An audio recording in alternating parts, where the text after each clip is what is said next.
Thirikari ni yambikite mitaratara ya kugitira ciana hari uthi wa kamari undu uria uthiite na mbere na gutherema bururi-ini.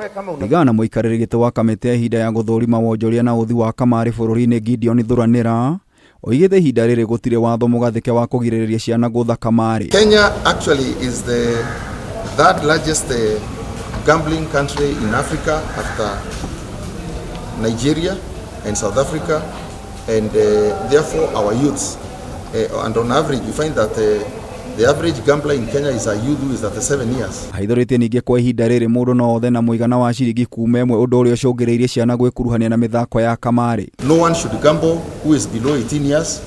We are trying to raise the minimum bet amount. At the moment you can bet with 1 shilling, but we are proposing 20 bob as the minimum to discourage children and other people with no resources to get into the fray. There's no maximum because in the gambling industry we even have casinos that do large volumes of money. Thuranira ongereire kamiti ino iria yombirwo ni mutongoria wa bururi William Ruto irathi na mbere na kungania mawoni kuri a Kenya na onjoria sector-ini no gutigirira ni yagacira. Realize the law that governs gambling in Kenya was formulated in 1966. That is what has been running the sector, and in 1966 many things that are there today never existed, and therefore it is not effective in regulating the sector.